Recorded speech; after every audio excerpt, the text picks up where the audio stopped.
Matt Lenihan for Boxing Social, in association with William Hill, Empire Fight Store. Delighted to be joined by Jamie Conlan. Jamie, first off, how are we, apart from tired? Tired. All good, Matt. Happy Easter. How's things?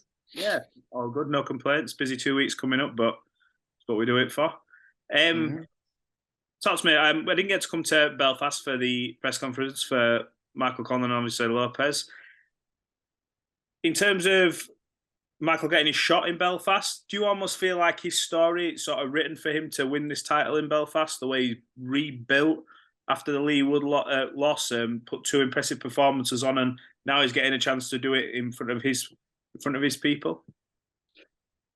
Listen, it's a perfect opportunity for him to become world champion, to do it in some time, to do it in Belfast. The rebuild after Leigh Wood was all here. It was built here, and it was mainly me and him doing it. But yeah, it's a testament to him and the people of Belfast that we were able to bring this fight to here. There was talk of Devin Haney Lomachenko undercard as the co-main. That was the first position, and then potentially Josh Taylor, Teofimo Lopez, and trying to get it in the big room, small things like that. But to bring it here and bring it in Belfast, and to bring BT and to bring ESPN is, it's a testament to the people of Belfast and how they kind of rallied around Michael after the loss to Leigh Wood. I read a piece online, one of the Belfast pages, where you'd said that you commented on how you've dealt with sort of the abuse and the online trolling that Michael's had. Does he still get a lot of criticism in some quarters? Mike, yeah. He divides opinion, to say the least. Yeah, I think they don't technically go after his boxing. They try to target other things, and then obviously when you lose, they just attach that to you. Boxing's it's a sport where you're going to win or lose. It's not like you live and die on your wins and losses. Yeah. Unlike football, a team can lose 10 in a row and they'll win 3 back after that, and the team, it's all forgotten about. So it's it's a sport where people become very malicious, they attach other things to it. But regarding Michael and Harry's social media stuff, yeah, he does. He gets a lot. He doesn't see a lot of it, and he doesn't react to it. He's very strong, but from being like family, brother, you just want to defend him a lot of times, and it's idiotic because that's all they want to do. They want to rage, they want to react from you, and he doesn't react. Sometimes he has, but he doesn't usually. I was going to say the majority of the time, from how long I've obviously been speaking to him, and you know him better than anyone, it seems like that type of thing, he'd sort of like let it go over his head. Does it affect you more when you see stuff like that? Do you get more riled up than he does? Yeah, 100%. You can see it because when you're doing well, people's always going to say things about you, but and then when you're down, they try and kick you even harder. So it's it comes like I can usually, before I see who the fake person, it's mainly fake people, is. I can say exactly what I'm looking at before I can see it. It's always the same demographic kind of thing, that they're just attacking them on certain things, and it's idiotic. It's idiotic. But again, you can't really get into it too much. You can't really let it affect you because it's fake. It's a fake world. They would never say it to you in real life, and that's how I come to terms with it. And you go, no one has ever come up to me, whether it be on a night out or in the street or anywhere, and said anything that they've said online, and I don't think the same to him. So let's come on to Alberto Lopez for a minute. He went into Leeds, backyard of Josh Warrington, took the title from him on the same evening that obviously Mick was going in there with Karim Gervonta. What do you make of Lopez and his style of fighting, and what dangers does he bring into this fight? He's very dangerous. There's multiple facets to his game that is hard to predict for and prepare for. He's unpredictable. He's unorthodox. He doesn't have a rhythm of a fight. He would go up and down when he wants. He puts a lot into his punches, especially early on. He attacks from distance. He can fight up close. Good left hook to the body. Good left hook over the top. Really, really tough night's work for Michael. Style ways, it's intriguing because again, I don't think Michael's style is what Lopez likes. He prefers the slow footed, come forward, marauding kind of style, and then similar to Warrington, where he stood there when he was attacking and covering up and given an opportunity to let his shots go. There is different things I can see that Michael can exploit, but he has to be on 100% on his game. This is a kind of fighter that at any time can punch. He could see it against Josh. He hurt Josh with the body shot early on, and he had hurt him, I think, consistently over the first 6 rounds. But again, against Josh, he started to go down after 6-7 rounds, and we've seen a different gear that he was fighting on. So it's a real intriguing fight. It's an interesting fight. I think Michael can win 1 or 2 different ways. But again, he has to be ready for 1 or 2, 3 different styles that Lopez will bring.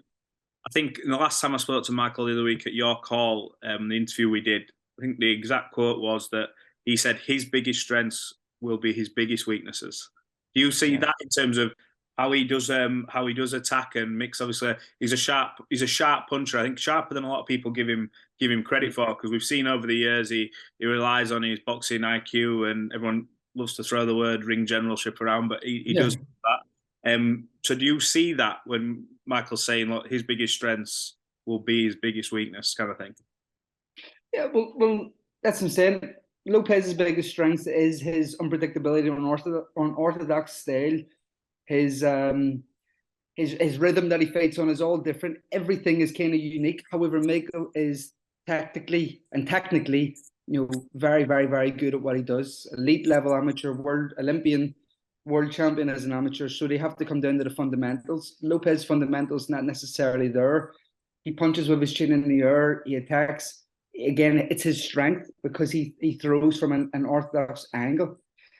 And that's kind of where Michael can be able to exploit him when he's punching and when he's attacking, when he's coming forward, when he's going back, because he doesn't do the fundamentals, he doesn't do them really well. It's going to be an interesting fight. I'm looking forward to it in Belfast. The week before that, it's a huge couple of weeks for Irish boxing. We've also got Katie Taylor, who's an icon of the sport. She was supposed to fight Serrano. Serrano fight falls through, and she goes, "Get me Chantel Cameron." And now that fight's on. Talk to me about sort of your admiration for Katie and what she's doing, and she's really she's coming home for a long overdue homecoming. Yeah, listen, when we were 16, 17, I think Katie came on to the high performance team. Her and Alana Audley, the first 2 females that were kind of part of the Irish team, and it was different, it was unique, and you just could instantly see she was better than us all. And back then, that was so hard to kind of comprehend. Now we see the explosion of women's boxing and how it's really taken over as being initially a niche kind of market in boxing, to now really having its own credibility and its own awards and everything about it. But she was always, you could see she was always a superstar. And then when the lads were training for Chicago in the World Championships, Katie and Pete were preparing to go out there and put on a performance to try and get women's boxing. She's an innovator. She's created a path for thousands of women who are going to go on to become world champions in the future. It's all down to Katie Taylor. And this fight, asking for Chantel Cameron, who I think is her hardest fight to date, this is a testament to her and what she is all about. I think it's a harder fight than Serrano. Serrano is naturally smaller, quicker, but naturally smaller. Sorry, not quicker, later, but and just kind of able to maneuver a bit more. Doesn't have the hand speed of Katie, and neither does Chantel, but she has the physicality, and she's able to touch the ring generalship. She's also got world-class ring generalship. She can fight on the back foot. She can fight going forward. Katie's got to be the best Katie Taylor, and I think it's going to take a lot for her to get over it. Dublin is the perfect position and perfect place to do it, because she will need them behind her on May 20th. when we talk about the greatest female of all time, there's a few names that get bandied about. Serrano's one of them, Clarissa Shields, for all her accolades. Do you think when we talk about who's the greatest, that the thing that separates Katie there, you sort of touched on it, she's almost opened the door for a lot of these fighters, and she was the one at the start of this era kind of thing to, let everybody walk through. And we're seeing like this growth in women's boxing now that we've never seen before. The Olympians are coming through.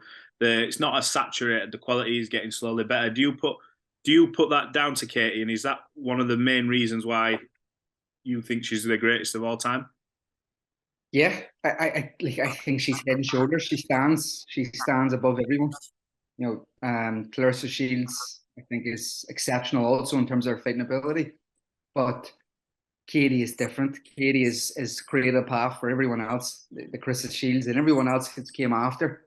She's kind of made this a home for women's boxing. She's created everything regarding the Olympics. How it went around, then 2012, to go with all the pressure to carry the hopes of a nation, and also the hopes of the sport. If it didn't really catch fire in 2012, we wouldn't be talking about Clarissa Shields, wouldn't be talking about Serrano, you wouldn't be talking about anyone else, because they wouldn't have had the recognition that they have now. She's the one who's really carved the path for everyone to follow. And she's able to do it standing on her own merit in terms of fighting, but also in her presence and what she's done outside the sport and outside the ring. So that's why I believe she is the greatest of all time.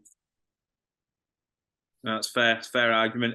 Come on to Kieran Molloy, headlining in Galway. Sort of I feel like it's a bit of an untapped place in terms of fight nights. We don't really hear much about fight nights going on in Galway. Is this sort of the start of a new chapter? Kieran's now headlining his own show. We've seen him obviously on Michael's undercards. He gets a chance now to sort of put on for the people of Galway and to try and build that area up for future and bigger nights. Yeah, 100%. It's small, and we're starting small, but we've realised we actually could have started a lot bigger. The demand has been very high. We sold out in 3 hours. As you said, it's an untapped market.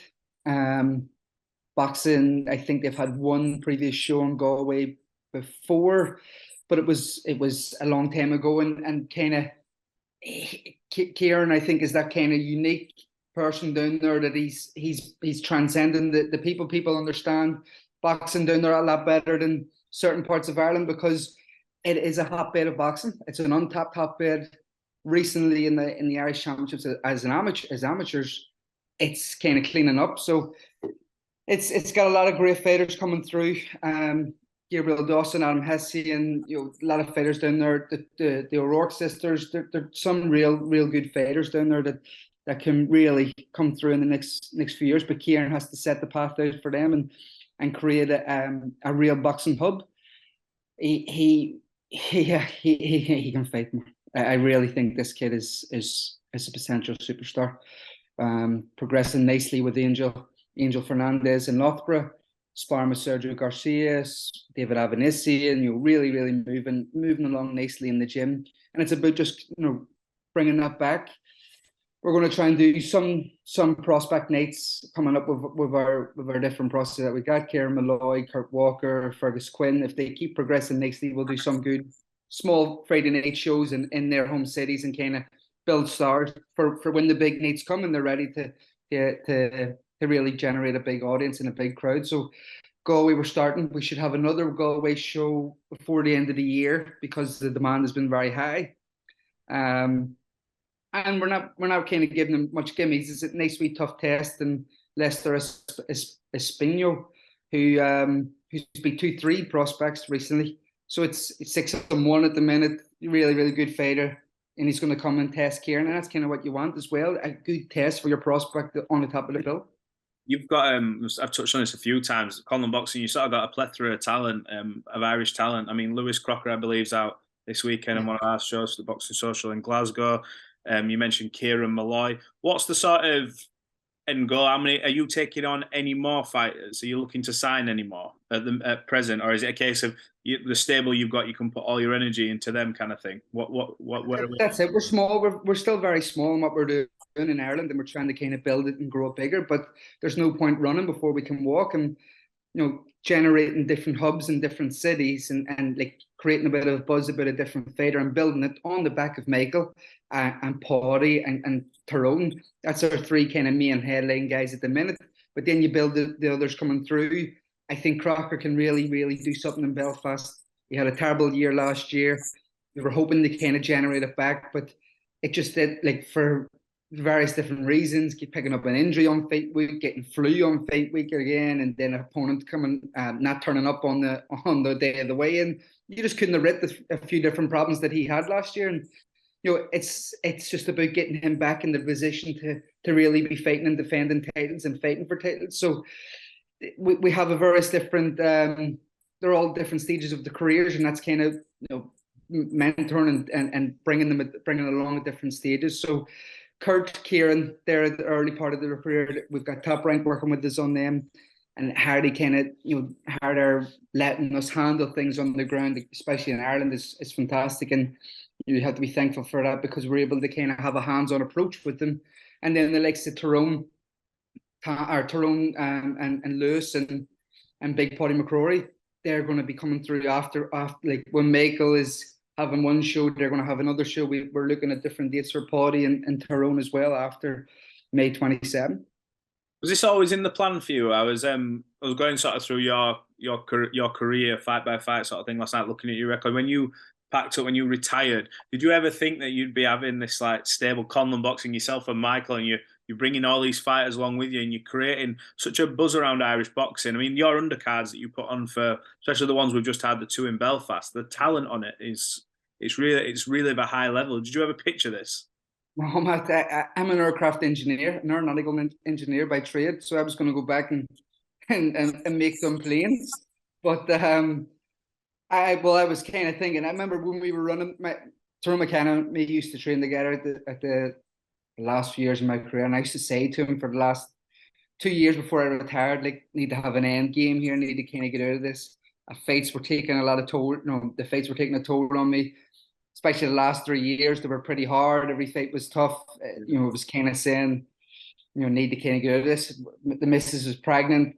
I didn't really want to do boxing for the rest of my life, and just kind of it fell the way it did. Got an opportunity then to start, mentoring fighters and giving fighters, fighter relationships, and having a good relationship with all the younger kids coming through and giving them a bit of helping hand at the start was where I fell into after fighting. And then for the first year we went to Brisbane, Chicago, New York, Arizona. Yeah. And I was fighting, like, so yeah, it was just the way it all happened. It was, yeah, by chance. I was prepared to go back and start making planes again. Oh, I didn't know you did that. So it's an interesting fact away from the boxing. Come on to Leigh Wood for just a second. He's accepted this rematch with Mauricio Lara. I think there was an offer. I think Josh Warrington was sort of there raring to go to maybe fight Lara in the interim, and then the winner fight Leigh, whether WBA or whichever sanctioning body would have allowed that to continue with the titles or mandatories or whatever. What do you make of him first accepting this rematch? Ballsy. Fair play to him. He has a lot of balls. He is a very brave character, and how he kind of projects himself. He wants the biggest fights, and he wants them right now. I don't think he would have been criticised if he waited until Warrington and Lara went at it and he fought the winner. He's had two back-to-back really tough fights. I would say heavy concussions on both fights as well. A rest wouldn't have hurt, even though he had a long rest between Michael and Lara. It really wouldn't hurt at this stage of his career, but he's jumped straight back on the horse, and that's a fair play to him. Again, he can see how he was winning the fight, so I understand and can empathise with him regarding the decision to kind of get straight back in. And you can't fault him for it. He has a real opportunity to beat him.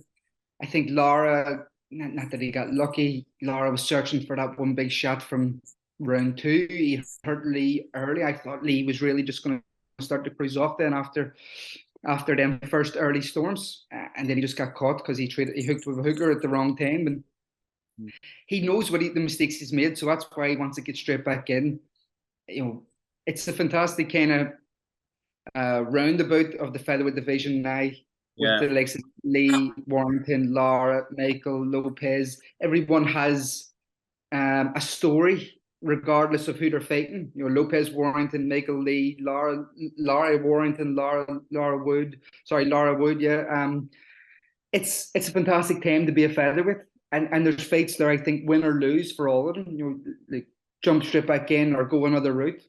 Yeah, I've been saying this for a long time, especially in chats that I've had with Michael and Josh Warrington, that there's that many good fights. Like the loser's stock, depending on how you lose, obviously, it doesn't really go down because there's that many big fights. One fight that sort of seems to never get spoken about, and I suppose it's because they're on different paths. I've touched on it with Michael and Josh, but Michael and Warrington, for me, in terms of fan bases and Belfast, Leeds, Michael, Touchwood, he'll be thinking he's picking up a world title. Josh is a two-time world champion.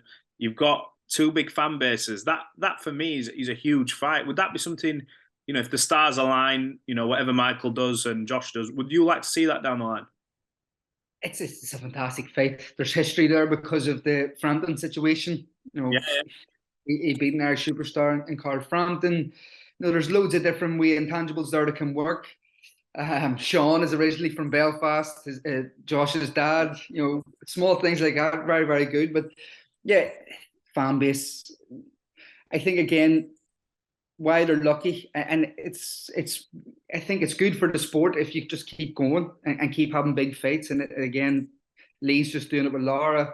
Warrington was looking straight back in with Lara or Leigh. So everyone kind of hungry for the big fights, regardless of what has happened previously. And if you've lost your last fight or what your record looks like, you're prepared to risk it all and win the big fight. And that's kind of that's what boxing should be about. We shouldn't be being held back by political divides of promoters or holding on to undefeated records or anything like that. It's massive fan bases. Leigh has a great fan base. Josh has a great fan base. Michael has a great fan base. It's a fantastic time for the featherweight division to kind of all these big fan bases to come together and create massive nights and great atmospheres. Just sort of the final one from me. In terms of politics, we often see big fights that don't get made.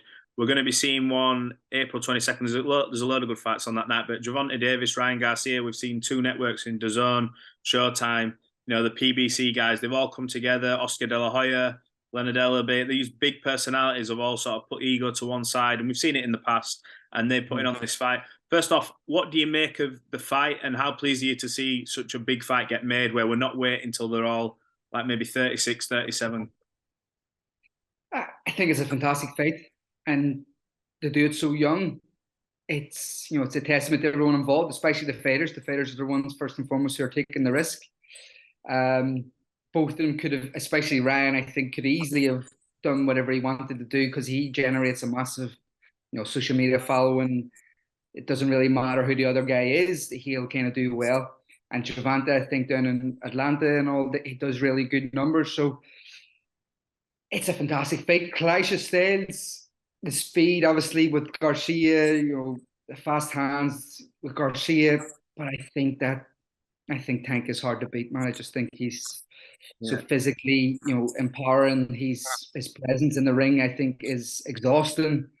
Harry kind of stalks you down. You can be winning 6 rounds and he hits you and it's all over. So it's a real interesting one. I think Leo Santa Cruz was doing a lot better than what I expected to against Davis, and then obviously got caught. But I can see why Garcia is confident going in, and you can see why Davis is confident going in, and that's what makes it a great fight. But I find it hard to see what I've seen against Luke Campbell. Yeah, Campbell can catch him while he's punching. I think Gervonta Davis can catch Ryan Garcia while he's punching. But I'm a big fan of both. Yeah, it's a great fight to be made, and hopefully, as rumours have it, we're going to see potentially Spence and Crawford announced. I hope it gets announced. I'm sick. It's been going on a while now, Auntie. Do you get a feeling that fight will get made? I don't think so. No, no? I don't think so. No, there's something about it. I think that the lads in terms of Garcia and Davis, I don't think their egos are as big as Spence and Crawford, and they've teetered on for too long. These guys are still fresh, young, hungry, going at it. they're talking already numbers. When fighters are talking numbers, it's not a good sign, because it just, they're usually inflated in their own head and their ego is inflated. So it's going to be a hard place to come back from on that. But again, Tank Davis and Ryan Garcia are leading the way, and hopefully it sets a trend for things to come. Fingers crossed. Well, look, Jamie, thanks for giving us some of your time this morning. Appreciate it. At fairly short notice, and yeah, we'll catch up soon. If not before Belfast, I'll see you in Belfast. End of May. Matt. Enjoy your 2 weeks traveling. Yeah, I'll try my best. Mate. Cheers, bud.